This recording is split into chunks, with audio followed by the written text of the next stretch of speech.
नमस्ते दोस्तों, मैं योगेश माने आप सबका इग्नाइट एकेडमी में स्वागत करता हूं। दोस्तों ये HPCIL है ना, बहुत तगड़ा पैकेज देते हैं, मतलब बहुत ही बढ़िया पैकेज। और फ्रेशर ही सब, मतलब 25 साल के पहले वाले जो लड़के हैं जिनकी एज 25 से कम है वही इसके लिए एलिजिबल है। राइट, कैटेगरी का रिलैक्सेशन अलग है, मगर जो जनरल कैटेगरी वाले हैं तो इसी एज पे आपको इतना तगड़ा पैकेज दे देगी। थोड़ा सा सिलेबस देखिए, और इतना फैमिलियर सिलेबस है इसका, क्या बताए आपको। तो चलो मैं एक्सप्लेन कर लेता हूं, आपको फिर अंदाजा आ ही जाएगा। तो देखिए, मैंने एक बैच भी लॉन्च कर रखी है, HPCIL के लिए एक्सक्लूसिव बैच है, जो आपका पूरा सिलेबस है मैं अभी दिखाने वाला हूं। हर पॉइंट पे आपको यहां क्वेश्चंस मिलेंगे, हर कंटेंट अच्छा मिलेगा। MCQ की सीरीज दनादन बनी हुई है, तो पूरा देख लीजिए एक बार। ओके, तो फीस कितनी है? 4999। इसके ऊपर फिलहाल हमारा 15 अगस्त का डिस्काउंट भी चल रहा है। राइट, अनलिमिटेड व्यूज है, बहुत सारे ऑनलाइन टेस्ट सीरीज है, फ्री PDF है, सब कुछ मिलने वाला है। देखो, पहले 19 तारीख तक था, मगर बहुत सारे लोगों की रिक्वेस्ट होने की वजह से उसको हमने 23 कर दिया है। राइट, तो 23 तक आपको ये डिस्काउंट मिलेगा। 20% डिस्काउंट है, 5000 की बैच आपको 4000 में ही मिलने वाली है, तो फायदा उठाइए। सब कुछ, सब एग्जाम की लगभग प्रिपरेशन हो जाएगी। राइट, तो ये 2022-23 में दिया हुआ सिलेबस है। चेंजेस आने की ना के बराबर चांसेस है। राइट, ना के बराबर, कुछ इस बार चेंजेस आने के चांसेस है। सेम सिलेबस रहेगा क्योंकि सिलेबस ही उसी तरह से दिया है। अब प्री में क्या होने वाला है? प्री में आपकी FT, रीजनिंग, इंग्लिश, ये प्री में होगा। FT, रीजनिंग एंड इंग्लिश, ये सब कुछ किस में होगा? प्री में होगा। क्लियर? कितने मार्क के लिए होगा अभी नहीं दिया है, जब आएगा मैं आपको बता दूंगा। क्लियर? पर ये आपको सबको फैमिलियर है, सब एग्जाम के लिए आप ये कर चुके हो। इसके अलावा जो टेक्निकल का सिलेबस है आज बताने जा रहा हूं। क्लियर? पहला तो इंजीनियरिंग मैकेनिक्स, उसमें क्या दिया है? फ्री बॉडी डायग्राम, इक्विलिब्रियम पहला टॉपिक ही है वो। Friction and its application including rolling friction, belt, pulley, brake, clutches, screw jack, wedge, vehicle etcetera. अब ये सब मशीन डिजाइन का पार्ट है। पावर स्क्रू, फिर उसके बेल्ट रोप चेन, फिर उसके बाद में उन्होंने क्या बोला है? स्क्रू जॉब भी बोला है, जिसको हम पावर स्क्रू बोलते हैं। क्लचेस भी है, ब्रेक भी है, मतलब डिजाइन का पार्ट उन्होंने मैकेनिक्स में ही मेंशन कर रखा है। उसके साथ में stress and frames, right, virtual work, kinematics and dynamics of rigid body in plane motion, right, impulse and momentum and energy formulation. Right, ये सब कुछ किसका है? मैकेनिक्स का पार्ट है। क्लियर? ये सब अपने सिलेबस में इंक्लूड, सब और सभी, बहुत सारी जगह मैकेनिक्स आता है, इंक्लूडिंग आजकल इंजीनियरिंग सर्विसेज में भी 17 के बाद मैकेनिक्स इंक्लूड किया गया है। फिर उसके बाद में मैकेनिक्स ऑफ मटेरियल, जिसको हम फॉर्म बोलते हैं। स्ट्रेस स्ट्रेन, बिल्कुल, elastic constant, Poisson ratio, Mohr circle for plane stress and plane strain, मतलब principal stress and strain. Right, thin cylinder, shear force and bending moment diagram, bending and shear stress, concept of shear centre deflection of beam, मतलब आप ये समझ के चलिए, bending stresses and shear stresses. Right, torsion of circular shaft, Euler's theory of column and strut भी है syllabus में। Energy methods, right, मतलब स्ट्रेन एनर्जी है। थर्मल स्ट्रेसेस है, right, strain gauge and rosette, मतलब ये पार्ट आप प्रिंसिपल स्ट्रेस एंड स्ट्रेन में पढ़ते हो। Testing of material with universal testing machine, testing of hardness and impact strain. Right, कभी कभी ये मटेरियल साइंस में लिखा होता है, या उन्होंने स्ट्रेंथ ऑफ मटेरियल में लिखा है, कोई दिक्कत नहीं, अपने सिलेबस में या अपने कोर्स में है ये सब include. Theory of machine, TOM, displacement, velocity and acceleration of planar mechanism, dynamic analysis of linkages, cam, gear and gear train, flywheel and governor, balancing of reciprocating and rotary masses. कुछ लोग पढ़ाते नहीं, मैंने खुद ये पढ़ाया है, पूरा 100% आपके कोर्स में है ये। फिर उसके बाद में वाइब्रेशन मैंने खुद ही पढ़ाया है, 3 and 4 vibration of single degrees of freedom system, effect of damping, vibration, isolation, resonance, critical speed of shock.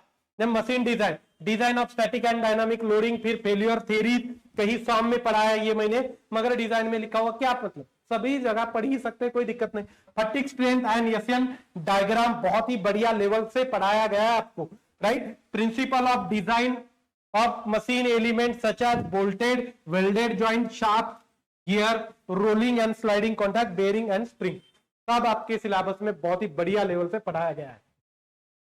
Fluid mechanics and thermal science, right, fluid mechanics के अंदर fluid properties, fluid static, forces on submerge body, stability of floating body, फिर control volume analysis of mass, momentum and energy, fluid acceleration, differential equation of continuity and momentum, Bernoulli's equation, dimensional analysis, फिर उसके बाद में viscous flow of incompressible fluid, boundary layer, elementary turbulent flow, flow through pipe, head loss in pipe, bend and fitting, Perez and compressible flow, सब है clear, सब पढ़ाया गया, आपको चिंता करने की जरूरत नहीं, इंक्लूडिंग कंप्रेसिबल फ्लो भी पढ़ाया गया है, टेंशन नहीं लेने का, बस कोर्स देखने का और प्रिपरेशन करने का, क्लियर। फिर उसके बाद में मोड्स ऑफ हीट ट्रांसफर है, one dimensional heat conduction, resistance concept, electrical analogy, heat transfer through a fins, unsteady heat conduction, lump parameter system, Heisler chart, right, thermal boundary layer, dimensional parameter in free and force convection, heat transfer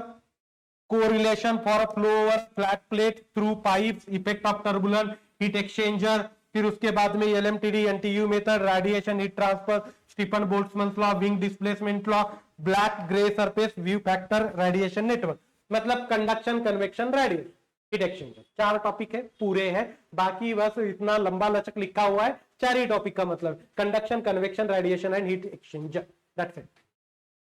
फिर उसके बाद में thermodynamics सब लिखा हुआ है, first law पूरा basic है, हीट एंड वर्क के बेसिक, हीट एंड वर्क मतलब थर्मोडायनामिक सिस्टम एंड प्रोसेस पूरे है, आइसोथर्मल वगैरह सब प्रोसेस। फिर उसके बाद pure substance, behaviour of ideal and real gases, zeroth law and first law of thermodynamic, circulation, work and heat in various process, second law of thermodynamics property charge, table, availability and irreversibility, thermodynamics relationship, मतलब thermodynamics पूरा है TDS relationship के साथ, reversibility सब भाई इतना package दे रही है तो पूछेगी सब, क्लियर। आगे application, power engineering, air gas compressor, vapour and gas power cycle, concept of regeneration, reheat, IC engine, air standard Otto diesel dual cycle, refrigeration and air conditioning, vapour gas refrigeration, heat pump cycle, properties of moisture, psychrometric chart, basic psychrometric process, turbo machinery, impulse reaction turbine, velocity diagram, Pelton wheel, Francis Kaplan turbine, steam and gas turbine. Okay, मतलब आप ये समझ के चलिए, IC engine पूरा लिखा नहीं, cycle ही लिखी है, मगर आपको ओवरव्यू पता होना जरूरी है। मेरे खुद के हैंड रिटन नोट्स भी है जो स्टूडेंट ने लिखे, मैंने पढ़ाया, वो भी है, वो भी आपको दे दूंगा, थोड़ा सा स्पीड बढ़ा के भी आप कोर्स देख सकते हो, पूरा कंप्लीट कर सकते हो, बिल्कुल टेंशन नहीं लेना है, बस प्रैक्टिस करते रहना है।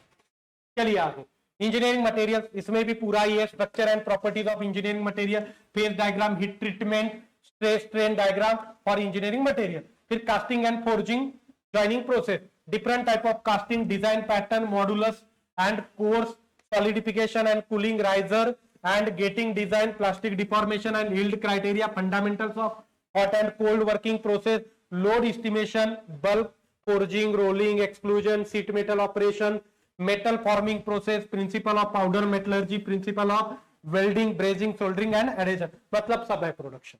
इन शॉर्ट सब, metal forming, non traditional machining, sheet metal operation, machining, सब सब सब, मेटल कटिंग, बिटिल, चक, मेट्रोलॉजी इंस्पेक्शन, वो भी आगे लिखा हो, machining and machine tool operation, mechanism of machine, basic machine tool, single and multi point cutting tool, tool geometry and material, tool life and wear, economics of machining, principle of non traditional machining, फिर machinining process, principle of work holding, G picture, abrasion machining process, NC CNC and सब सब सब सब है, clear. NC CNC machining है, non traditional machining है, metal cutting है, सब कुछ लिखा हुआ है सिलेबस में, कुछ भी नहीं छोड़ा है प्रोडक्शन का।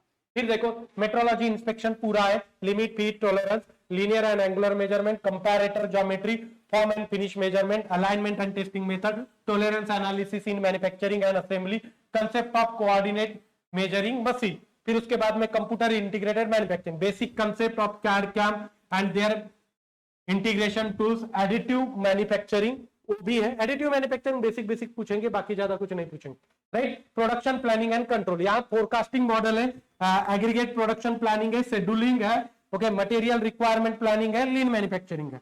फिर उसके बाद में इन्वेंट्री कंट्रोल में deterministic model, safety stock, inventory control system.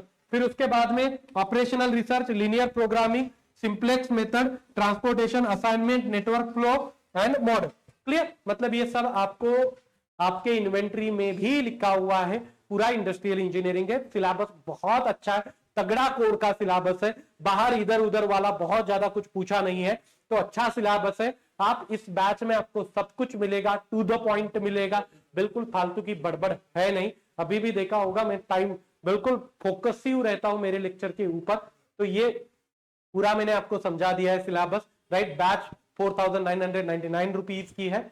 अब ये बैच आपके लिए 4,000 में ही बनेगी अगले 2-3 दिन के लिए। तो मैं यहां रुकता हूं। Thank you so much guys for listening me, thank you so much, thank you so much guys for listening me.